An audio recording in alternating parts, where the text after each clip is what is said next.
There is a very long, very diverse list of lessons that I have stubbornly refused to ever learn throughout my entire adult professional career. The least of which is thinking that you can do everything on your own without any help whatsoever. After the tiniest amount of effort, without the correct tools whatsoever, I've decided to swallow that humble pie and go to someone who has the appropriate press for taking these bearings out of these swing arm components. And it oddly isn't bothering me. I guess this is growing up.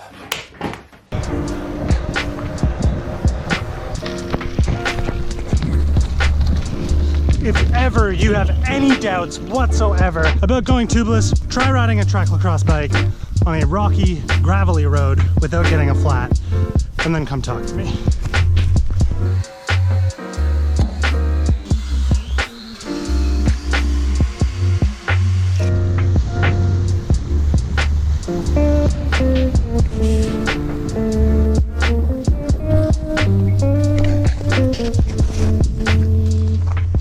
Task complete.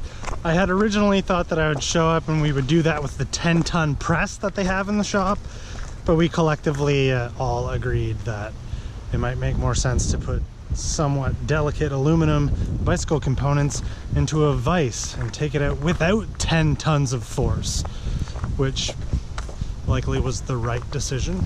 They certainly came out without a whole lot of fuss.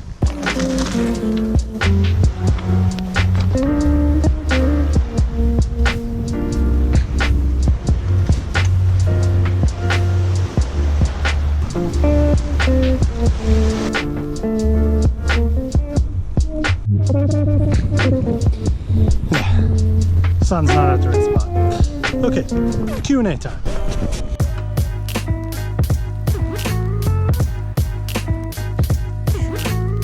Shirt's all dirty.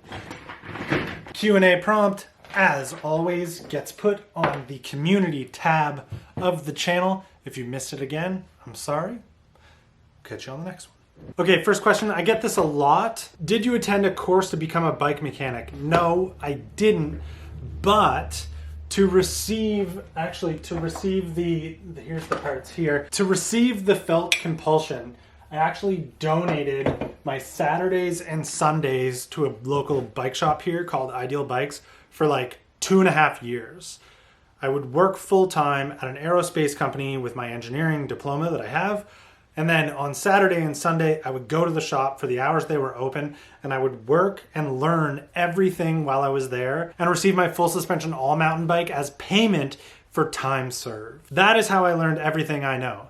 Everything I knew before then was all learned through doing things the wrong way, working on BMX bikes. Somehow that was convincing enough to get a chance to actually donate my time for. So I know there's another couple questions about how you could get into working at a bike shop, especially if you need experience. Go in there and say you'll do it for free for a while. And then maybe that shop won't hire you, but the next one will.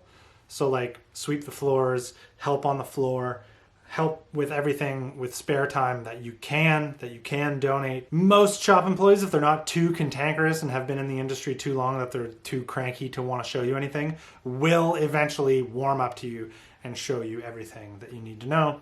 And then that can be your foot in the door for the next place on your resume. Is making an old 29-inch mountain bike a monster gravel bike something you would consider doing? Yes. Ride a bike until it dies, or sell it while it still has some value to help with the cost of the next bike. I very rarely sell a bike. I will ride them and ride them and ride them and ride them and then ride them some more. And then if something needs to be changed, I will change it. Or from time to time, if I'm just kind of sick of a bike, I'll sell it then. But I'll usually never sell a bike to fund the next one. I probably should get into that a little bit. I'd have a lot more space. What's up with the kickflip progress? Okay, so as you know, in April, I made a video when I was laid off about like all the stuff I wanted to do with all the time that I had off. One of those things was like learn how to kickflip, and I wanted to learn how to kickflip within a week. Maybe a slightly ambitious goal to take on, but not a goal that I've given up on. What I did do was realize that I couldn't even really ollie on a moving board. So I took a step back and went back to the basics. I said, okay, can I ollie onto something? The answer was no. Can I ollie while moving? The answer is no. Can I ollie over even just the smallest like pebble? The answer was no. So I'm taking the summer and the time I have to just get used to riding a skateboard and getting better at controlling one under my feet. And I've just kind of been like basking in the glory that is getting around on a skateboard more confidently. Oh, this is kind of funny. It kind of continues off of a couple questions ago. How do you go about selling your bikes? What marketplaces do you list them on? And are they always built first? I generally don't sell bikes, and when I do, I sell them to friends who need them or want them. Miss the stash? The stash comes back every so often. How many bikes could you reasonably slim your stable down to and not feel like you're missing something? I think I go over this every so often. Reasonably 5. A gravel bike, like the Redwood, could be my road bike and gravel bike, I think.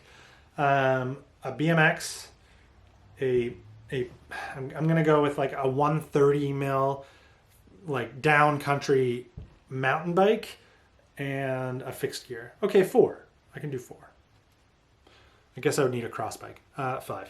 What's your favorite frame material? It might, based on everything here, look like my favorite frame material is aluminum, but that is just kind of what I have access to. If I had it my way, everything I ride would be steel. How's the Ronster Cross? The Ronster Cross is good. It's right there. Didn't I do a video with it not long ago? If not, we'll have to do that. Would you ever get a dirt jump hardtail? Yes. I'm like marginally in the market for one with 0 money. Is there a story behind the name Spindat? Yes, there's a video about it actually. I'll link it below. Here's an interesting question I've never thought about before. Would you rather fight 1 elephant-sized duck or 50 duck-sized elephants? 50 duck-sized elephants. I'd just kick them all. Would you recommend SRAM Apex 1 for upgrading a gravel bike from 2x8 to 1x11? Thanks. Yes, I would. Just make sure that your free hub body will fit an 11-speed cassette on it. What's your favorite color? Blue. Riser or drop bars on single speeds fixed gear? As a rule, I like to see a drop bar, but on my tracklacross bike, I like the flat bar setup. Do you ever do bike repairs for pay? What's that like, and could you make a living off of it? So I never really ever do bike repairs for pay. I only work on friends' bikes and my own. Very, very, very seldom would I work on someone I don't know's bike.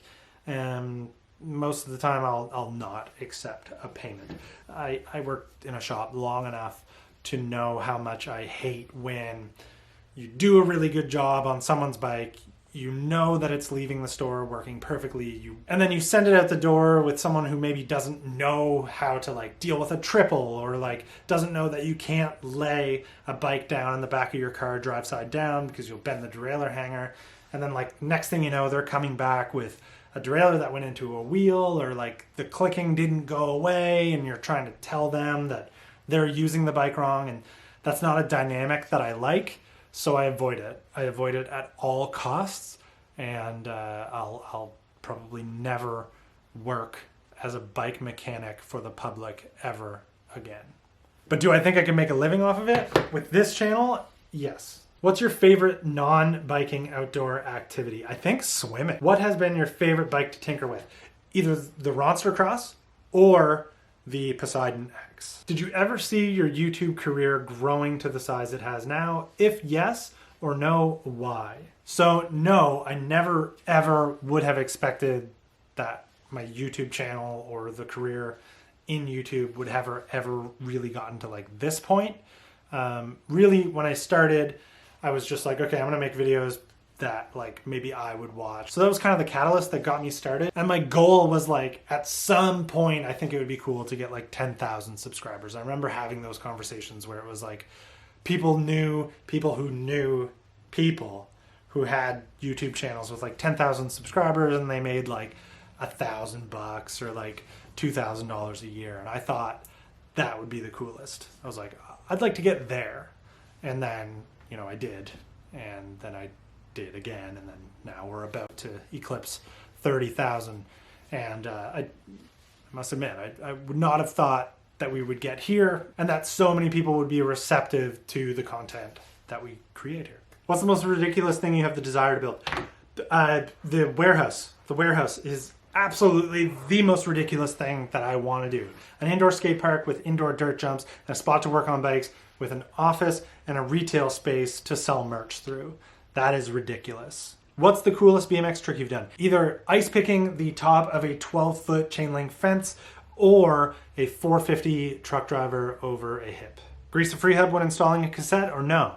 Never. Brent Miller asks, does Norton love me? Colin Gregg answers, he did, and then he ran away, and I agree with everything that was said in that exchange. Do you have any hacks for bike commuting in the winter and cold? Well, kinda. Fenders are certainly nice, but I always never rode with them on. And one thing that I always found really helped to keep me warm was to have like a balaclava that covered your face and took the hot air that you breathed out and put it onto the core of your body. And that really, really helped keep you warm. Those would be like my only real hacks beyond like, you know, dress warm, wear layers, all that good stuff. Okay, that's going to be the end of this Q&A. As a matter of fact, it's going to be the end of this video. I'm going to go inside and hang out for a little bit because tonight is the ACN show with Zach Gallardo. And I recommend you go watch it. I assume it's going to be good.